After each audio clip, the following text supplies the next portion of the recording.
किसी भी क्वेश्चंस को सोल्व करने के लिए जनरली अपने पास दो मेथड होते हैं। एक क्या होता है, जब अपन कोई कंसेप्ट सीखते हैं तो उसके साथ एक फॉर्मूला भी सीखते हैं।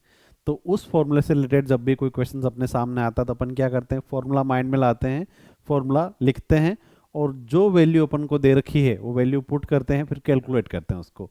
कैलकुलेट करने के बाद उस पूरे प्रोसेस जब एंड होता है तो अपना फाइनल आंसर आता है। ठीक है, तो देखो ऐसा ही मेथड 1 है, एक एचसीएफ और एलसीएम रिलेटेड क्वेश्चंस था।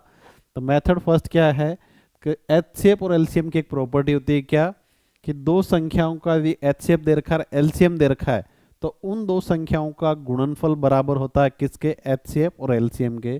तो वही चीज़ मैंने लिखी है, देखो कि एक संख्या दे रखी है 49 और दूसरी संख्या पता नहीं, उन दो संख्याओं का एचसीएफ दे रखा है 7 और एलसीएम दे रखा है 441।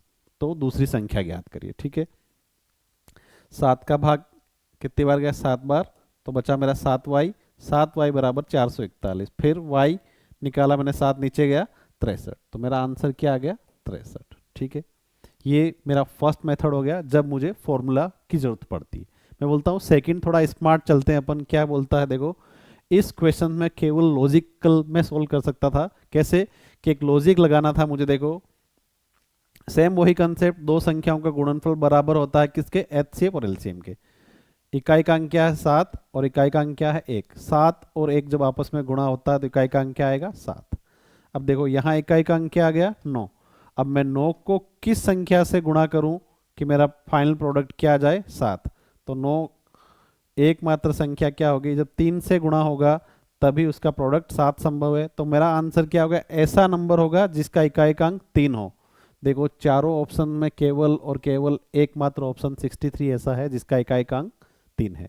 बताओ क्या था, ये पूरा कंसेप्ट कैलकुलेट किया, टाइम लगा।